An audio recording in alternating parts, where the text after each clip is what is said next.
Hello everyone, I am Meenu और आप मेरे साथ सुन रहे हैं क्यों हम फिर मिल गए का एपिसोड नंबर 59। आरोही अपनी सारी उम्मीदें हार चुकी थी। आयुष उसके पास आता है, उसे उसके हाथों से पकड़ता है, लेकिन आरोही उसे पीछे झटक देती है। क्यों किया तुमने ऐसा आयुष? तुमने मुझे पाने के लिए ये सब किया, मुझे झूठे दिखावे में रखा और मैं पागल बन भी गई। कैसे नहीं समझ पाई कि ये सब तुम कर रहे हो, क्योंकि तुम सिर्फ और सिर्फ मुझे पाना चाहते हो। तुम्हें मेरे करियर से, मुझसे, मेरी ख्वाहिशों से कोई मतलब नहीं है। आयुष की आंखों से भी आंसू टपकते हैं और वो कहता है, नहीं आरोही, नहीं, ऐसा कुछ नहीं है। देखो, मैं तुम्हें एक बार खो चुका हूँ और फिर दोबारा नहीं खोना चाहता था। I am sorry Arohi, I am sorry, पर प्लीज मुझे मत छोड़ना, वरना मैं नहीं रह पाऊंगा। प्लीज आरोही, मैं तुम्हारे पैर पड़ता हूँ, प्लीज आरोही, मैं हमारी कहानी अधूरी नहीं छोड़ना चाहता। और तुम ही कहती हो ना कि कहानी जब तक पूरी ना हो मजा नहीं आता। आरोही, आरोही, आरोही, प्लीज, प्लीज मुझे मत छोड़ना, प्लीज, प्लीज। आयुष आरोही को कस के गले लगा लेता है और आरोही भी अपने आप को नहीं रोक पाती। आरोही थोड़ी देर बाद आयुष की बाहों से दूर हटती है और उसके बाद आयुष से कहती है, मेनका, मेनका कौन है? कहाँ से और कैसे आरोही को मेनका के बारे में पता लगा था, ये आयुष नहीं जानता था, लेकिन अब तक उसने आरोही को इस बारे में कुछ नहीं बताया था। आयुष अपने आंसू पोंछता है और आरोही के कंधे पकड़कर उसे कहता है, वो सिर्फ एक समझौता है और मैं उसे डिवोर्स दे दूंगा और वो भी तैयार है। आरोही हल्का मुस्कुराती है और उसके बाद कहती है, मुझे या परी में से किसे चुनोगे तुम?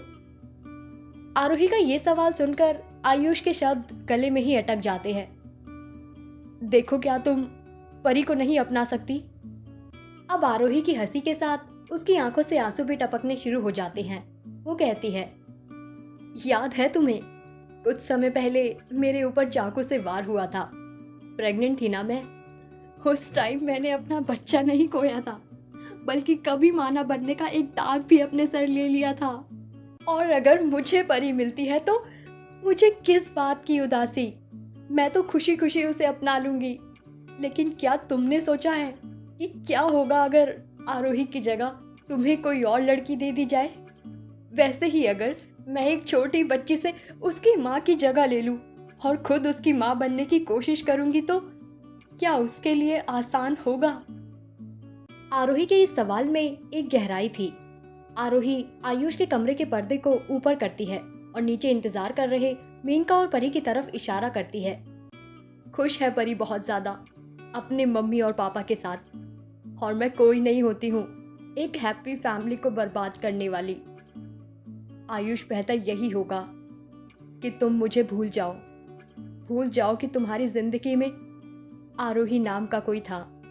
आयुष, अब बस एक ही दुआ मांगना कि हम फिर कभी ना मिले।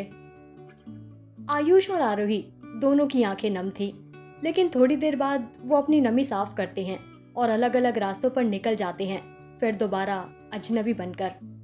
दोनों पहुंचते तो उस होटल में ही है, लेकिन इन दोनों की कहानी रेल की पटरियों की तरह थी। साथ जाएंगे पर कभी मिल नहीं पाएंगे। मंजिल एक है पर रास्ते अलग, दिल एक है पर जिस्म अलग, खुशियां एक तरफ है पर कुर्बानियां हर तरफ। कहानी में आगे क्या होगा जानने के लिए सुनते रहिए कहानी के आने वाले एपिसोड्स। Thank you.